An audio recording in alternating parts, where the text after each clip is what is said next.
गल्पटीर शीर्षक बुढ़ी माँ। लेखिका स्मृतिलता रावल, उपस्थापिका अर्पिता प्रधान। घरर बता जदि मजबूत रहे से घरर चाल छपर एते सहजरे दुलुकाए पवन रे अस्तव्यस्त होई पड़ेनी। सेमिति परिवार जदि कि वयोज्येष्ठ सदस्य कि सदस्य रुहंती, घरटीर कायदा कानून और आचार व्यवहार सबू एक श्रृंखलित सीमा भितर रही आसे। बिंबाधर साहूंक परिवारटी तांका माँ रत्नमणि देवींक तत्वावधान रे चली आसे। जदिओ से केबे काहाको किछि पई तांको अनुशासन रे बांधी दियंतिनी। रोनी बिंबाधर बाबूंक अलिअली दुहित।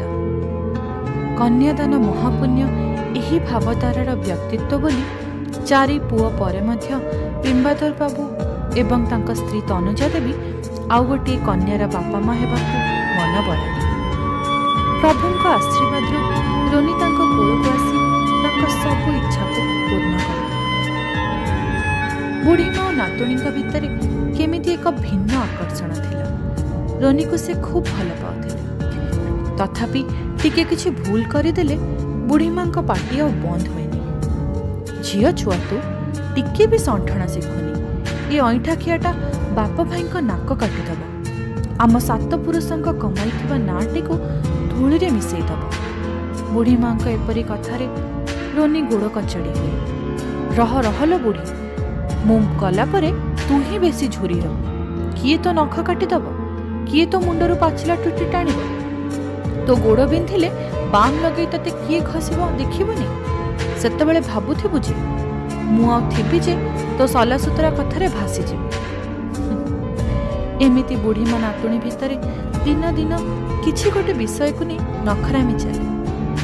रोनीर उपर भाईटी भी बुढ़ी माँ पटिया ही आउ टिके निआरे घिଅ ढाली दिए।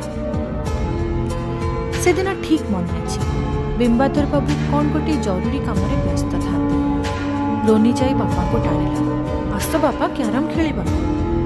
टिके रह मु काम सारी दे। यह कहि से काम रे लागिगला। हेले धान उषा हांडीटी भली मुह फुलाई काहाको किछि न कहि बारी दुआर रे बसिला रोनी। आलो हे रन, संज दिया बेले दुआर मुहरे बसिचु क्या लो? बापा को कौन गामुछा पिंधि ताट धरे गाँ दुआंडारे बुलाइबु ना कौन? कहीं केजाणी से दिन से ता अति आपणार बुढ़ी माँ कथारे बहुत कांदी थिला। कई कई होई कांदी उठिला से। ताको कांदिबार देखि बिंबाधर बाबू स्थिर होई रही पारलेनी। कौन हेला मो मार? यह कही से दौड़ी आसिले। बापा को देखि अजठा अबुझा छुआ भली रोनी जोरे कांदी उठिला। बहुत बुझासुझा परे तुनी पड़िला सिना, हेले बुढ़ी माँ कथा कही अभियोग मान बाढ़ी बसिला। देख तो बापा, बुढ़ी माँ मते जमा भल पाउनी। बापाजींकर ए अनाबेल भल पाइबाकू किछि दूर थी रत्नमणि देवी बेस उपभोग करुथिले। नाक कांदुली नातुणी को टिके चिड़ाइबाकू जाई कहिले, अरे हे बिंबा, केते झियो सुहाग देखौछु रे? कालिकानी झियोटे जन्म देइछु। रह बरपात्रटे खोजु खोजु तो चप्पल जदि छिणी न जीव। मांकर एक प्रकार मंतव्य बिंबाधर बाबू बोधे टिके अतिष्ट होई पड़े। बुझिलु बो, तू बुढ़ीटे हेलुणी, हेले बुद्धि सबू माटी खाई गलानी। देखिबु रह मो राजजेमा पई केमिति पात्रटे मु खोजी आनिबी। 10-15 खंड मौजरे लोके तटस्थ होई रही जिबे। बिंबाधर बाबू केमिति जोईटे करिछि समस्ते एया कहिबे। बापांकर ए प्रकार दृढ़ोक्ति सुनी रोनी बोधे टिके सहज होई जाउथिला। से जाणुथिला ता बापा ही ता सुंदर दुनियार स्रष्टा। एमितिरे रोनीर स्कूल जीवन समाप्त होइछे। आगु को पाठ पढ़ा जारी रखिबार इच्छा क्रमश रोनी पई व्यग्र होई उठे। हेले ता बापा के मांकर एथिरे सम्मति रुहे। सेई पुराणा मानसिकता कबଳରେ आज भी सेमाने कबलित। तांको अति अलिअली झियोटीर समस्त इच्छा को जानी मध्य एक मध्यवित्त परिवार चापरे अणदेखा करि आसुथिले बिंबाधर बाबू। बापा मांकर एमिति मनोभाव पई रोनी ता बुढ़ी माँ को ही मने मने दायी करुथिले। हेले आखि जहाँ देखे, कान जहाँ शुणे, ତାହା ସବୁବେଳେ ଠିକ୍ ହୋଇନଥାଏ।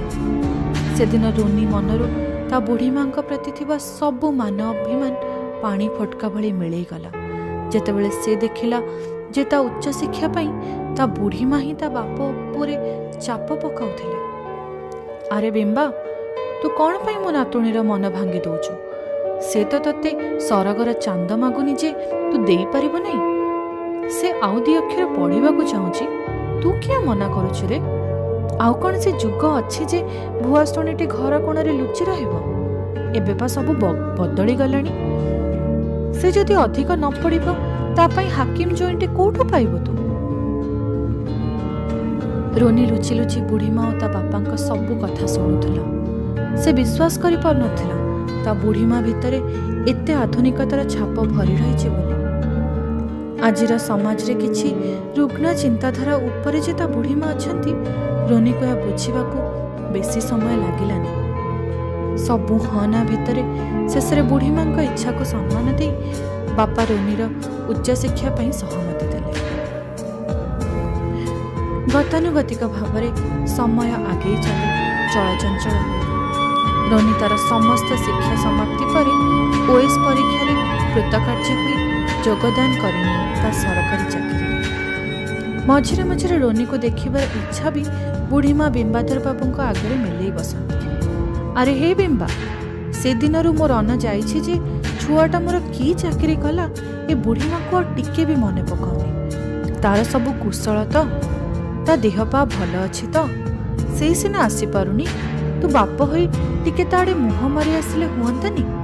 କ'ଣ ଖାଉଛି, କେମିତି ମୋ ସୁନାନାକି ଅଛି, ଟିକେ ଯାରେ ବୁଲି ଆସିବୁ। ହଁ ଶୁଣେ, ଗଲାବେଳେ ହୁଡ଼ୁମ ଛତୁଆ ଗଣ୍ଡା ନେଇଯିବୁ ରେ। ବାହାର ଖାଇବା ଖାଇ ଟେକା ପାଣି ପିଇ ଆଉ କ'ଣ ତାର ରୂପକାନ୍ତି ଆଉ ଥିବରେ? ମୋତେ ବା ଜଳ ଜଳ ଦେଖାଯାଉଛି। ମୋ ଧନ ଶୁଖି କଳାକାଠ ପଡ଼ିଯିବନି। ମାଙ୍କର ଏତେ ସାରା କଥାରେ ବିମ୍ବାଧର ବାବୁଙ୍କ ବାପା ମନଟି ବି ଚହଲିଯାଏ। ସେ ମାଙ୍କୁ କୁହନ୍ତି, ହଉ ଲୋ ବୋଉ, ରହ, ସବୁଆଡ଼େ ତ ଏବେ ବନ୍ୟା, ଗାଡ଼ି ମଟର ବି ଠିକ୍ସେ ଯିବା ଆସିବା ନାହିଁ। ଟିକେ ସୁବିଧା ହେଲେ ମୁଁ ଯାଇ ତ ଗେଲିକି ଦେଖି ଆସିବି।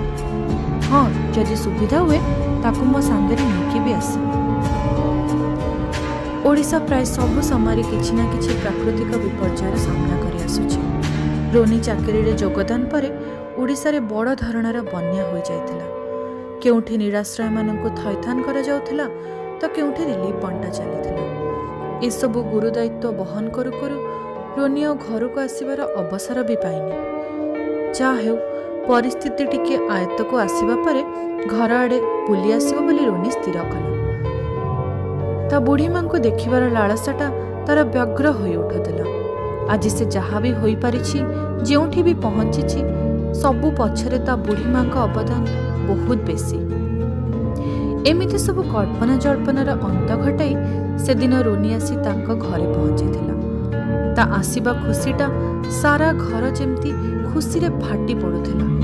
ସମସ୍ତଙ୍କ ଗହଣରେ ଥାଇ ମଧ୍ୟ ତା ଆଖି ଦୁଇଟି ଖୋଜି ଚାଲିଥିଲା ତାର ସେଇ ବୁଢ଼ୀ ମାଙ୍କୁ। ରୋନି ଜାଣିଥିଲା ତା ବୁଢ଼ୀ ମାଙ୍କୁ ସେ କେଉଁଠି ପାଇବ। ତେଣୁ ସେ ଧାଇଁ ଯାଇ ବୁଢ଼ୀ ମାଙ୍କର ଶୟନ କକ୍ଷରେ ପହଞ୍ଚିଲା। ସବୁଦିନ ପରି ବୁଢ଼ୀ ମା ଚାଦର ଘୋଡ଼ାଇ ଶୋଇଯାଇଥିଲେ। ରୋନି ବୁଢ଼ୀ ମାଙ୍କ ପାଦ ସ୍ପର୍ଶ କରି ପ୍ରଣାମ କରୁ କରୁ କହିଲା, କ'ଣ ବୁଢ଼ୀ ମା, ତୋ ଗେଲି ନାତୁଣୀ ଆସିବାର ଖବର ପାଇନ କି?